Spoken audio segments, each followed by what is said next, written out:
Good evening. अब सुनो, आज हम क्या करने जा रहे हैं। देखो, आज के लिए एक तो इलेक्ट्रिक फील्ड में चार्ज का बिहेवियर अच्छी तरह से मालूम होना चाहिए, गॉस थ्योरम अप्लाई करनी आनी चाहिए।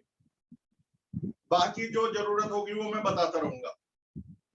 6 पॉइंट हैं, उसके बाद शीट नंबर 5 की थ्योरी खत्म हो जाएगी। लेकिन जैसा कि मैं आप जानते हो, थ्योरी चाहे 25 मिनट में खत्म हो या 35 मिनट में, इसके खत्म होते ही एक वीडियो आएगी आधा घंटे की, जिसमें न्यूमेरिकल्स होंगे आगे के, और इसी के साथ थ्योरी और न्यूमेरिकल के साथ शीट नंबर 5 का आज दी एंड हो जाएगा। कल स्टार्ट होगी शीट नंबर 6।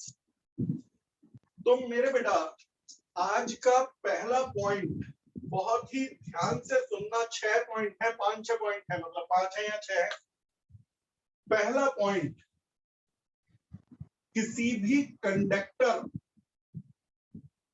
के अंदर इलेक्ट्रिक फील्ड 0 होता है, चाहे कंडक्टर को वैसे ही रख दो या कंडक्टर को एक इलेक्ट्रिक फील्ड में रख दो। जैसे एक पॉजिटिव प्लेट है और एक नेगेटिव प्लेट है, मैंने उन दोनों के बीच में एक कंडक्टर रख दिया। दोनों कंडक्टर में क्या अंतर है? ये भी कंडक्टर है, गुड कंडक्टर, ये भी गुड कंडक्टर है। इसमें भी large number of free electrons है, इसमें भी large number of free electrons है। लेकिन ये बिना किसी इलेक्ट्रिक फील्ड के रखा हुआ है, इसे बाहर के फील्ड में रख रखा है। बाहर का एक इलेक्ट्रिक फील्ड, तुम जानते हो बेटा, फर्स्ट या सेकंड शीट में बताया था, इलेक्ट्रिक फील्ड पॉजिटिव प्लेट से अवे और नेगेटिव प्लेट के टुवर्ड जाता है। तो यहाँ एक इलेक्ट्रिक फील्ड है जो ये पॉजिटिव प्लेट है, ये नेगेटिव प्लेट है, इस पर पॉजिटिव चार्ज है, इस पर नेगेटिव चार्ज है, और दोनों के बीच में कंडक्टर है। तो इलेक्ट्रिक फील्ड पॉजिटिव से नेगेटिव की तरफ जाता है। ये इलेक्ट्रिक फील्ड बनाया किसने? इन दो प्लेट्स ने। याद होगा शायद फर्स्ट या सेकंड शीट में ही था, फर्स्ट या सेकंड लेक्चर में बताया था, पॉजिटिव से अवे, नेगेटिव के टुवर्ड। ये इलेक्ट्रिक फील्ड है। मैं प्रूव कर दूंगा कि इसके अंदर भी इलेक्ट्रिक फील्ड 0 है, इसके अंदर भी इलेक्ट्रिक फील्ड 0 है। कैसे प्रूव करूंगा? जरा देखिए, सुनिए और समझिए।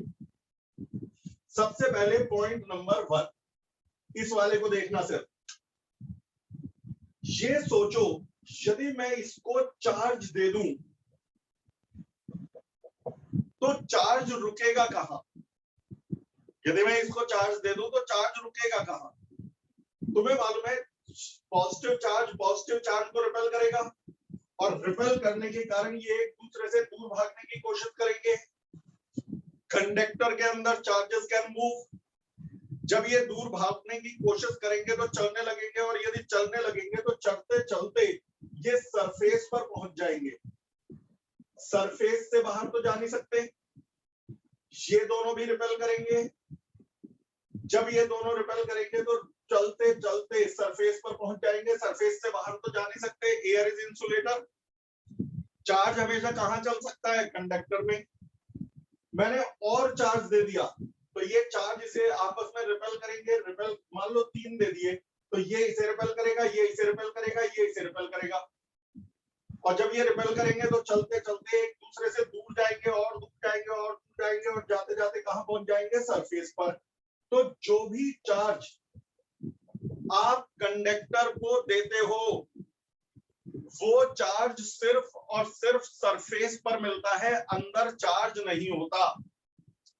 Charge inside the conductor is always 0। मेरे बेटा, charge inside the conductor is always 0। Conductor के अंदर चार्ज नहीं रहता, चार्ज रहता है कंडक्टर के बाहर। अब इसके अंदर यदि आपको इलेक्ट्रिक फील्ड निकालना है, गॉस थ्योरम वाली शीट में इसे क्यों डाला? क्योंकि गॉस थ्योरम का यूज करेंगे। इसके अंदर इलेक्ट्रिक फील्ड निकालना है तो इसके अंदर एक गॉसियन सरफेस ले लो, किसी भी शेप का, चाहे स्फेरिकल ले लो, सिलेंडर। तुम्हें याद है जब बाहर फील्ड निकालना होता था तो बाहर गॉसियन सरफेस लेते थे? यदि आपने सारी तीनों वीडियो देखी है गॉस थ्योरम की, जब अंदर फील्ड निकालना होता था तो अंदर गॉसियन सरफेस लेते थे। अब मुझे अंदर फील्ड निकालना है तो मैं अंदर गॉसियन सरफेस लूंगा। तो मैंने इसके अंदर एक गॉसियन सरफेस ले लिया, इस सरफेस पर गॉस थ्योरम लगा रहा हूं मैं इस वाले सरफेस पर। ds क्या है, इसका एक छोटा सा element, ds very small surface. तो ये जो छोटा सा सरफेस दिखाई दे रहा है, जरूरी नहीं है स्फेरिकल हो, किसी भी शेप का हो सकता है, वो मैं गॉसियन सरफेस ले रहा हूं और उस पे लगा रहा हूं Gauss theorem. Integral EDS is equal to Q upon epsilon naught. Q क्या है, Q है इस गॉसियन सरफेस के अंदर का चार्ज। लेकिन तभी मैंने शुरू में बताया था गॉसियन सरफेस के अंदर तो चार्ज होगा ही नहीं, यहाँ कंडक्टर के अंदर ही चार्ज नहीं है, तो मेरे गॉसियन सरफेस के अंदर है ही नहीं चार्ज। और यदि गॉसियन सरफेस के अंदर चार्ज नहीं है तो Q इज 0 और 0 अपॉन एप्सिलॉन नॉट 0, यानी राइट हैंड साइड है 0। अब किसी भी सरफेस इक्वेशन की राइट हैंड साइड 0 तब होती है जब लेफ्ट हैंड साइड 0 हो। लेफ्ट हैंड साइड में है दो चीजें, इलेक्ट्रिक फील्ड और ds, इनका प्रोडक्ट। अब दो चीजों का प्रोडक्ट तब 0 होगा जब उन दोनों में से कोई एक 0 हो। ds 0 नहीं हो सकता। ds 0 क्यों नहीं हो सकता, मेरे पास सच में एक गॉसियन सरफेस है तो उस पे छोटे छोटे एलिमेंट्स भी होंगे, और यदि छोटे छोटे एलिमेंट्स होंगे तो उनका कुछ एरिया भी होगा, और यदि बेटा उनका कुछ एरिया भी होगा तो ds की वैल्यू 0 तो नहीं होगी। अब EDS में से ds तो 0 हो नहीं सकता, तो फिर बचा क्या, E0, यानी कि अंदर इलेक्ट्रिक फील्ड 0 है। इस वीडियो को दोबारा जरूर देखना, छोटे छोटे भले ही है लेकिन इंपॉर्टेंट कंसेप्ट्स है। कई बार एग्जाम में आ जाता है शो दैट या prove that electric field inside conductor is 0। इन्हें लिखना कैसे है वो शीट पे देख लेना, शीट पे सारा लिख रखा है, मैंने टाइप करवा रखा है, क्योंकि हर चीज की एक प्रॉपर लैंग्वेज होती है। समझ में तो आ जाता है लेकिन कई बार बच्चे उसको लिख नहीं पाते। आपको सीखना है लिखना, तो वो शीट में से देखना। तो हो गया प्रूफ, कैसे हुआ एक बार जरा फिर से समझो। Integral EDS Q upon epsilon naught. Q क्या है, गॉसियन सरफेस के अंदर का चार्ज। गॉसियन सरफेस के अंदर चार्ज ही नहीं है, चार्ज नहीं है तो Q0, Q0 तो 0 अपॉन एप्सिलॉन नॉट भी 0, राइट हैंड साइड 0। तो सर चार्ज 0 क्यों है?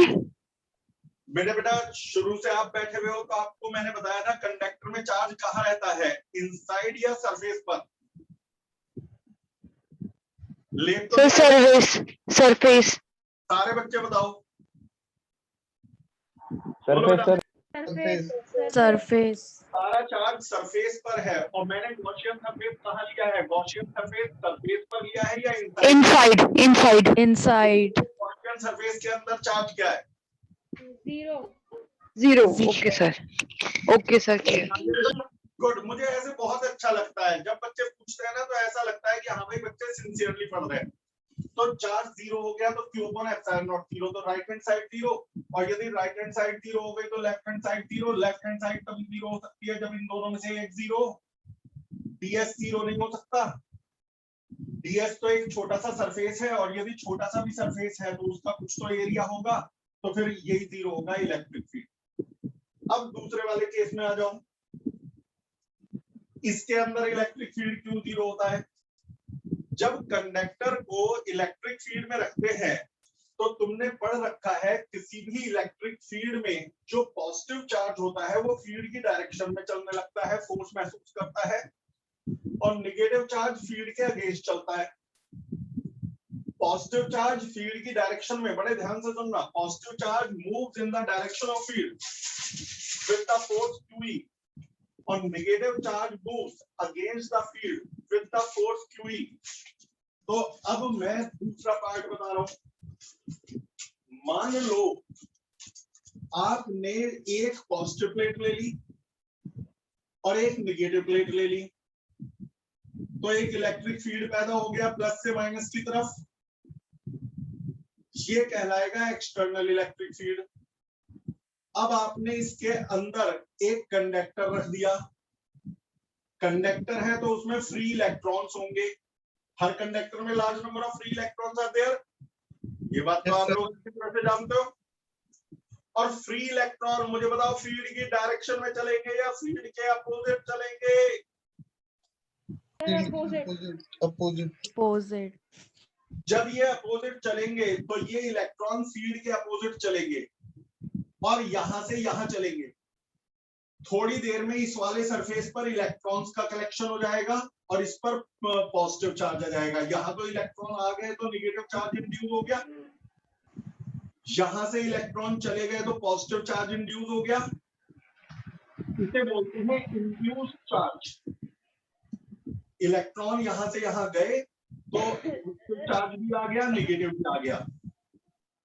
अब यदि यहाँ पॉजिटिव चार्ज है, यहाँ निगेटिव चार्ज है, इस फिनोमेना को बोलते हैं पोलराइजेशन। क्या कहलाता है बेटा? ये पोलराइजेशन। तो पोलराइजेशन के अंदर ही एक इलेक्ट्रिक फील्ड पैदा हो जाएगा। तुम जानते हो इलेक्ट्रिक फील्ड हमेशा प्लस से माइनस की तरफ रहता है, तो इलेक्ट्रिक फील्ड इधर की तरफ पैदा हो जाएगा, प्लस से माइनस की तरफ। इसे कहते हैं EP, electric field due to polarization. Plus से माइनस की तरफ इलेक्ट्रिक फील्ड ईपी। अब अंदर दो फील्ड है, अंदर दो फील्ड है। एक तो ये वाला फील्ड भी अंदर से जा रहा है ई, और एक उल्टी डायरेक्शन में फील्ड है ईपी। एक फील्ड तो बाहर वाली प्लेट ने बनाया था एक्सटर्नल फील्ड, एक पोलराइजेशन से बन गया ईपी। ये दोनों फील्ड अंदर के इलेक्ट्रॉन्स को अपोजिट फेंकना चाह रहे हैं। ये बाहर वाला फील्ड चाहता है इलेक्ट्रॉन इसके अपोजिट चले, अंदर वाला फील्ड चाहता है इलेक्ट्रॉन इसके अपोजिट चले। इलेक्ट्रॉन थोड़ी देर में चलना बंद ही कर देते हैं, चलते थोड़ी रहेंगे। भाई एक बात बताइए, इलेक्ट्रॉन यहां से यहां जा रहे हैं, क्या जिंदगी भर जाते रहेंगे? क्या जिंदगी भर जाते रहेंगे? नहीं, थोड़ी देर जाके रुक जाते हैं। थोड़ी देर जाके भाई जाते रहेंगे तो यहाँ पर तो थोड़ी देर में खत्म हो जाएंगे। मेरी बात तो सुन, अनलिमिटेड इलेक्ट्रॉन्स थोड़ी है, जाते नहीं रहते, थोड़ी देर जाने के बाद रुक जाते हैं। अब रुकने का मतलब यह है, रुकने का मतलब यह है कि ये दोनों फील्ड इक्वल एंड अपोजिट है। यदि ये फील्ड बड़ा होता तो इलेक्ट्रॉन इसके अपोजिट चलते रहते, और यदि ईपी बड़ा होता तो इलेक्ट्रॉन इसके अपोजिट चलते रहते। भाई फील्ड है तो इलेक्ट्रॉन को अपने अपोजिट चलाएगा। अब अंदर दो फील्ड है, दोनों अपोजिट डायरेक्शन में है, एक इस डायरेक्शन में है और एक उस डायरेक्शन में है। तो इलेक्ट्रॉन क्यों रुक गए? इलेक्ट्रॉन क्यों रुक गए? बताओ बेटा, ई बड़ा है या ईपी, या दोनों बराबर? बोलते रहो मुझे। बोथ आर इक्वल बराबर। यदि कोई बड़ा और कोई छोटा होता तो क्या इलेक्ट्रॉन रुक सकते थे? No sir, no sir. No sir. यदि अंदर दो इक्वल अपोजिट फील्ड है, अब जहां दो इक्वल एंड अपोजिट वेक्टर हो तो उनका रिजल्टेंट क्या होता है? Zero. Electric field is a vector quantity. अंदर दो इक्वल एंड अपोजिट फील्ड है, ये मैं कंडक्टर की बात कर रहा हूं। अंदर दो इक्वल एंड अपोजिट फील्ड है, और यदि इक्वल एंड अपोजिट फील्ड है तो net electric field inside the conductor is zero. मैंने दो तरह से प्रूव करके दिखाया। पहले मैंने बताया कि यदि बेटा कंडक्टर को इलेक्ट्रिक फील्ड से बाहर रखो तो मैंने अलग तरीके से प्रूव किया, गॉसियन सरफेस लेके प्रूव किया कि इसके अंदर इलेक्ट्रिक फील्ड जीरो होगा। और फिर मैंने दूसरे नंबर पर उसे इलेक्ट्रिक फील्ड में, बाहर के इलेक्ट्रिक फील्ड में रख के दिखाया, तब अलग तरीके से समझाया कि अंदर इलेक्ट्रिक फील्ड जीरो होगा। समझ में आ गया? अगली प्रॉपर्टी, अब तक मैंने आपको दो प्रॉपर्टी बताई। क्या? बोलो बेटा। सर इसमें इलेक्ट्रॉन्स रुक कैसे गए थे? बेटा एक बात बताओ, क्या कभी भी अनलिमिटेड फ्लो हो सकता है? मुझे बताओ, इसके अंदर चाहे 10,000 इलेक्ट्रॉन है या 50,000।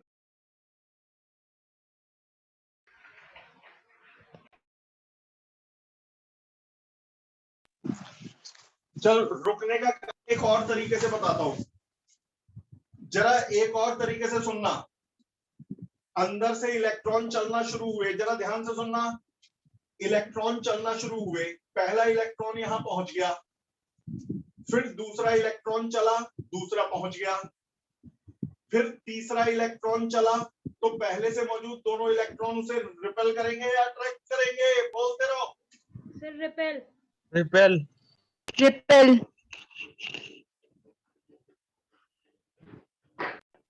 तो वो स्लो हो जाएगा या फास्ट हो जाएगा?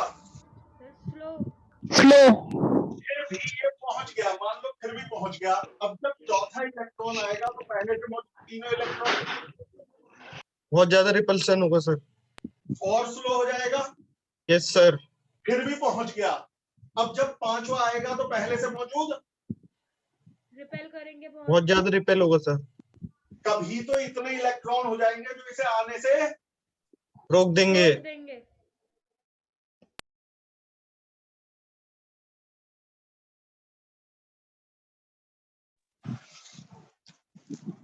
बच्चों आप लोग ध्यान रखा करो, पढ़ाने के बीच में कॉल मत किया करो, सबको टाइम पता है,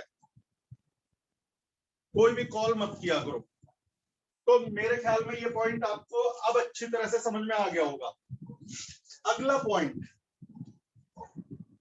मेरे बेटा दुनिया में ना सभी चीजों की टेंडेंसी रुकने की है, कोई भी चीज लगातार नहीं चलती। यदि एक मेरे पास कोई भी सरफेस है, मैं इस पर चार्ज दे दूं, गौर से सुनना, अगला पॉइंट शुरू हो गया, पॉइंट नंबर 3। कोई सरफेस है, मैं कंडक्टर है, मैं उसे चार्ज दे दूं तो चार्ज आउटर सरफेस पर रहेगा। बिल्कुल सही बात, चार्ज आउटर सरफेस पे रहेगा।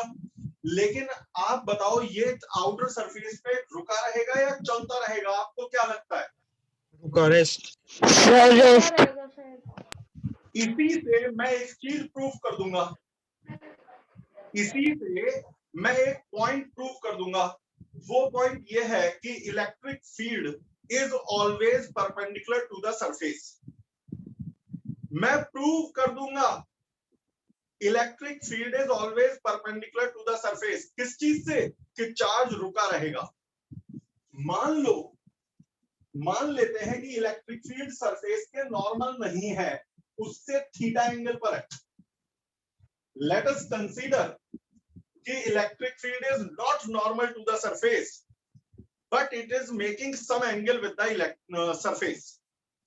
तो मेरे इलेक्ट्रिक फील्ड के दो कंपोनेंट होंगे, एक कंपोनेंट फील्ड की वो सरफेस के पैरेलल और एक सरफेस के परपेंडिकुलर, E cos थीटा और E sin थीटा।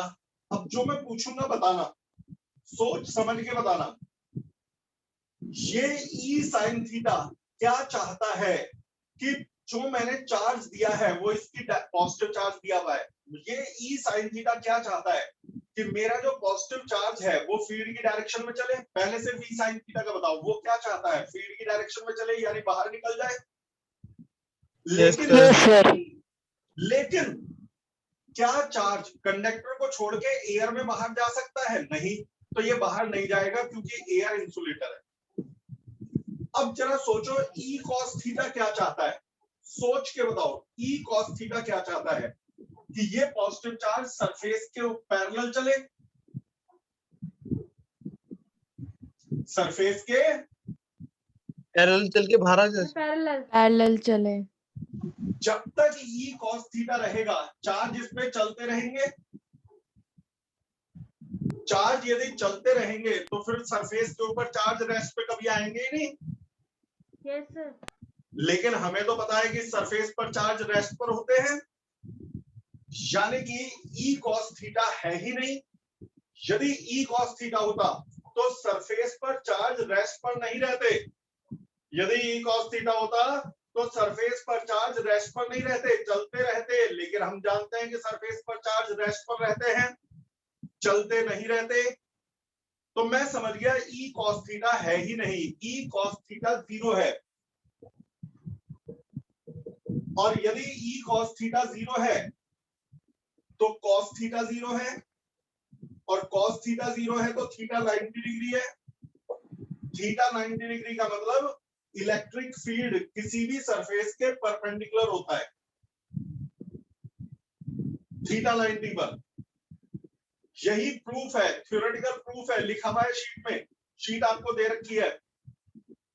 बस अंतर ये है, यदि पॉजिटिव चार्ज है सरफेस पर तो ये इलेक्ट्रिक फील्ड आउटवर्ड होता है, और यदि चार्ज नेगेटिव है तो इलेक्ट्रिक फील्ड इनवर्ड होता है, लेकिन होता सरफेस के परपेंडिकुलर ही है।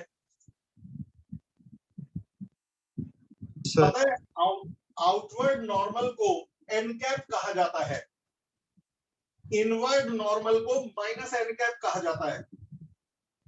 यदि पॉजिटिव चार्ज है तो इलेक्ट्रिक फील्ड आउटवर्ड नॉर्मल की डायरेक्शन में होगा, यानी एन कैप की डायरेक्शन में होगा, और यदि नेगेटिव चार्ज होगा तो इलेक्ट्रिक फील्ड इनवर्ड नॉर्मल की डायरेक्शन में होगा। इनवर्ड नॉर्मल की डायरेक्शन में होगा कि यानी कि मतलब माइनस एन कैप की डायरेक्शन में होगा। जैसे समझ में आ गया हाथ उठाइए। नहीं, ये तो क्लास वाली बात हो गई। जिसे समझ में आ गया बोल करके बताइए, समझ में आ गया बेटा? Yes, sir. Yes, sir. Good. अगला पॉइंट,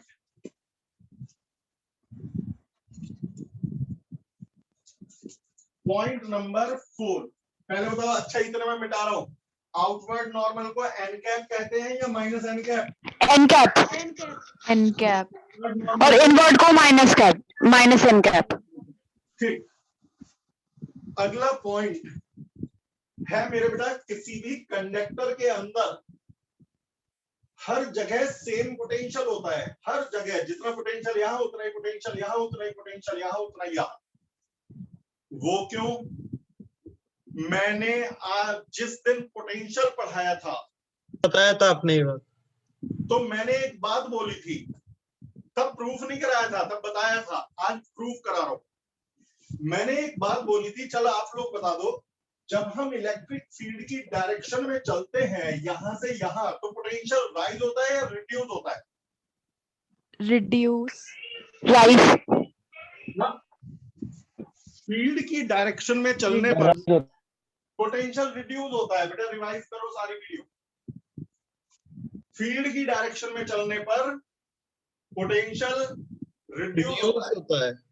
यदि इलेक्ट्रिक फील्ड है 2 वोल्ट पर मीटर, तो इसका मतलब है 1 मीटर जाने से 2 वोल्ट डाउन होंगे। यदि यहाँ 10 वोल्ट है तो 1 मीटर आगे जाके 8 वोल्ट होंगे, 1 मीटर आगे जाके 6 वोल्ट होंगे।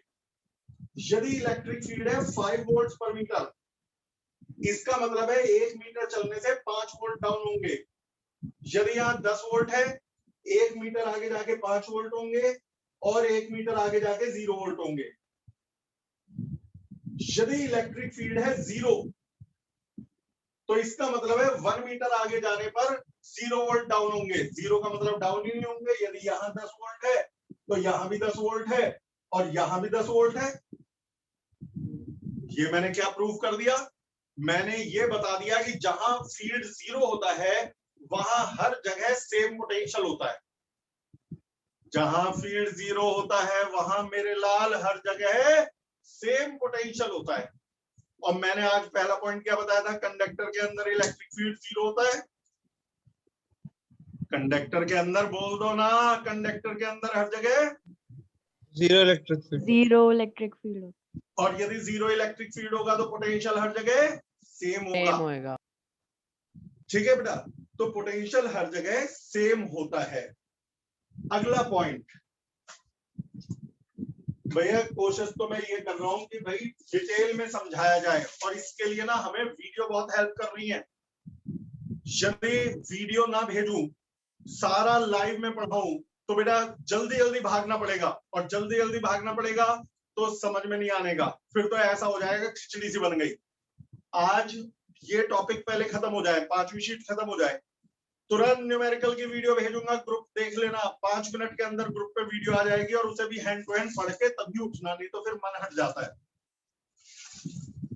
वीडियो तो लगभग रोज ही आती रहेगी। छुट्टी भी होगी ना तो भी वीडियो आपके ग्रुप पे आएगी। छुट्टी संडे की बस रखूंगा, संडे को नहीं दूंगा वीडियो भी। अगला पॉइंट, यदि मेरे पास कंडक्टर है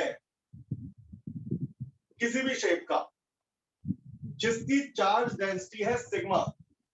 चार्ज डेंसिटी का मतलब होता है charge upon area. Charge upon area है सिग्मा, उसके बाहर इलेक्ट्रिक फील्ड होता है sigma upon epsilon not an cap. कैसे होता है मैं प्रूफ करवाऊंगा गॉस थ्योरम से। लास्ट पॉइंट है, ध्यान से सुनना, मन लगा के समझना। मेरे बेटा मैंने आज जो पहले पढ़ा चुका हूं कि दरअसल फ्लक्स के दो फॉर्मूले हैं, एक तो ई ए कॉस थीटा, ये पुरानी वीडियोस में आ चुका है, और दूसरा है फ्लक्स का formula integral E d s. Flux ही तो है ये। दरअसल फ्लक्स है क्या? फ्लक्स है इलेक्ट्रिक फील्ड और एरिया का डॉट प्रोडक्ट। भाई A vector dot B vector होता है A B cos theta, E vector dot A vector होता है ई ए कॉस थीटा। तो जो फ्लक्स है वो है ई वेक्टर डॉट ए वेक्टर, और फ्लक्स होता है क्यू अपॉन एप्सिलॉन नॉट। पहले मैं सारी बातें समझा रहा हूं फिर मैं शुरू करूंगा। फ्लक्स होता है क्यू अपॉन एप्सिलॉन नॉट। बस तो अब शुरू करें। इस सरफेस पर चार्ज डेंसिटी है सिग्मा। मुझे बताना है कि इलेक्ट्रिक फील्ड यहां क्या होगा। ये इलेक्ट्रिक फील्ड अंदर तो जीरो होता है, बाहर क्या होगा? यहां पर एक छोटा सा गॉसियन सरफेस ले लो ds, जिसका चार्ज है dq। इस छोटे से सरफेस का एरिया है ds, छोटे से सरफेस का एरिया है, चार्ज है dq। इसने इलेक्ट्रिक फील्ड बाहर बनाया है E, अंदर इसने इलेक्ट्रिक फील्ड बनाया है 0। अब आप जरा यहां गॉसियन सरफेस बनाइए। मैंने एक गॉसियन सिलेंडर बना दिया, गॉसियन सिलेंडर। ऊपर भी एरिया कितना है ds, यहां भी कितना एरिया है ds, नीचे भी कितना एरिया है ds। गॉसियन सिलेंडर बना दिया।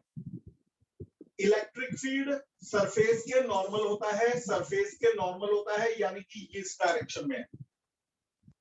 अब मैं गॉस थ्योरम लगा रहा हूं, integral E vector dot DS vector. जिस बच्चे ने बेटा electric field due to thin sheet of charge का डेरिवेशन करा है वो इसे समझ लेगा। जिसने उसे अभी पेंडिंग में डाल रखा है उसे दिक्कत आएगी, या हो सकता है समझ में भी ना आए। फिजिक्स में कंटिन्यूटी बहुत जरूरी है। एक चीज समझ में आती है तभी अगली आती है। चलो, इंटीग्रल ई डी एस मैं इस वाले गॉसियन सिलेंडर पे लगा रहा हूं। Integral E d S Q upon epsilon not. Q क्या है? इस सिलेंडर के अंदर का चार्ज, इस सिलेंडर के अंदर का चार्ज यानी डीएस सरफेस का चार्ज।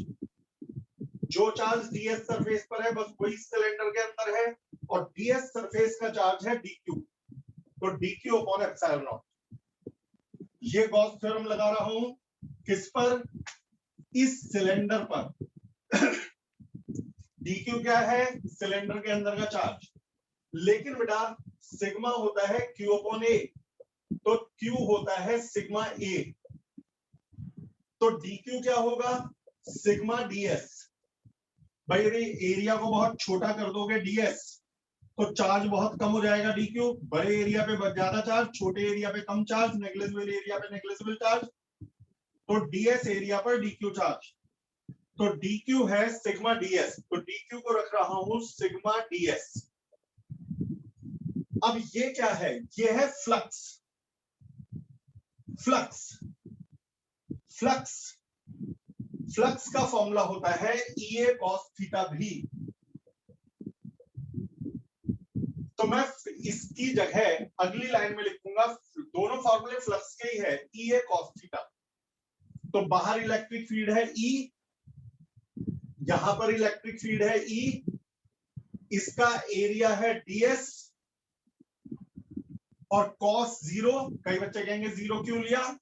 मुझे बता थीटा किस किस का एंगल है? सरफेस का नॉर्मल और इलेक्ट्रिक फील्ड। तो इस सरफेस का नॉर्मल, इस सरफेस का नॉर्मल इलेक्ट्रिक फील्ड के पैरेलल है, और यदि दोनों पैरेलल है तो theta 0 cos 0, right side sigma ds upon epsilon not. कई बच्चे कहेंगे इस पूरे सिलेंडर में फ्लक्स आपने इसी सरफेस पर क्यों निकाला? फ्लक्स का फॉर्मूला जो है EA cos थीटा, वो सिर्फ ऊपर वाले सरफेस पे क्यों लगाया, नीचे क्यों नहीं, साइडों में क्यों नहीं? मैं बता रहा हूं, यदि मैं नीचे लगाता तो नीचे फ्लक्स 0 आता क्योंकि अंदर इलेक्ट्रिक फील्ड 0 है, और यदि अंदर इलेक्ट्रिक फील्ड 0 है तो EA cos थीटा में E 0 है, E 0 है तो फ्लक्स 0 आएगा, यानी नीचे वाले सरफेस पे फ्लक्स ही नहीं है। फिर बच्चे कहते हैं ये जो साइड वाला कर्व सरफेस है उस पे क्यों नहीं फ्लक्स निकाला, तो भी 0 आता। क्यों? इलेक्ट्रिक फील्ड है इस डायरेक्शन में सरफेस के नॉर्मल, और कर्व्ड सरफेस एरिया, ये वाला जो कर्व्ड सरफेस एरिया है इसका नॉर्मल इधर है। अब यदि कर्व्ड सरफेस का नॉर्मल तो इधर है, इलेक्ट्रिक फील्ड इधर है, सरफेस का नॉर्मल इधर, इलेक्ट्रिक फील्ड इधर, तो आपस में दोनों परपेंडिकुलर है, और थीटा 90 है, और यदि थीटा 90 है तो cos 90 0, और cos 90 0 तो फ्लक्स 0, यानी यहां भी फ्लक्स नहीं है, ना यहां फ्लक्स है, ना यहां फ्लक्स है, ना यहां फ्लक्स है, फ्लक्स सिर्फ ऊपर वाले सरफेस पर है। तभी मैंने सारी बात बता दी, इस वीडियो को तो दोबारा देखना ही देखना, तभी मैंने सिर्फ ऊपर वाले सरफेस पर फ्लक्स निकाला। क्या? E ds cos 0, cos 0 होता है 1, तो लिखने की जरूरत नहीं, ds से ds कट गया, तो इलेक्ट्रिक फील्ड का मैग्नीट्यूड आ गया सिग्मा अपॉन एप्सिलॉन नॉट, यानी कि मैंने प्रूव कर दिया कि सरफेस के बाहर इलेक्ट्रिक फील्ड है सिग्मा अपॉन एप्सिलॉन नॉट। लेकिन यदि कोई कहे वेक्टर फॉर्म में बताओ, तो क्या सिग्मा अपॉन एप्सिलॉन नॉट लिख के आओगे? तो मैंने बताया था आउटवर्ड नॉर्मल को एन कैप कहते हैं, जो भी आउटवर्ड नॉर्मल की डायरेक्शन में है उसमें एन कैप लगेगा, यानी सिग्मा अपॉन एप्सिलॉन नॉट में एन कैप लगेगा। याद करो, जो एक्स एक्सिस की डायरेक्शन में है उसमें आई कैप लगाते थे 11th में, जो वाई एक्सिस की डायरेक्शन में है उसमें जे कैप लगाते थे, जो जेड एक्सिस की डायरेक्शन में है उसमें K cap. तो जो आउटवर्ड नॉर्मल की डायरेक्शन में है उसमें एन कैप लगाएंगे। N cap. तो सिग्मा, यदि आपसे कहें E बताओ तो सिग्मा अपॉन एप्सिलॉन नॉट, और कहें E वेक्टर बताओ तो एन कैप लगा देना, sigma upon epsilon not an cap. फिर वही वाली बात कि लिखना क्या है वो शीट में है, समझाने का काम हो गया। तो इसी के साथ शीट नंबर 5 समाप्ति की घोषणा। अब आज का होमवर्क सुनो, शीट नंबर 5 की एक एक लाइन, अभी न्यूमेरिकल भेजूंगा, न्यूमेरिकल के बाद एक एक लाइन, एक एक कंसेप्चुअल, एक एक थ्योरी का पॉइंट पूरा पढ़ के जो भी डाउट आए मुझे व्हाट्सएप पे भेज देना। छोटे डाउट होंगे तो मैं आपको व्हाट्सएप पे ही बता दूंगा, और बड़े डाउट होंगे तो कल की लाइव में चलेंगे, चाहे फिर वो शॉर्ट में से हो या कंसेप्चुअल में से हो या कहीं से भी। लेकिन फिलहाल 5 मिनट के अंदर इंतजार कीजिए व्हाट्सएप ग्रुप पर अपनी अगली वीडियो का। व्हाट्सएप नंबर लिखा हुआ है, यदि किसी पे सेव ना हो तो sir 7088441188 VIP number. Okay, bye bye बच्चों। सर बोलो बेटा, रिकॉर्डिंग रोक दो पहले बेटा।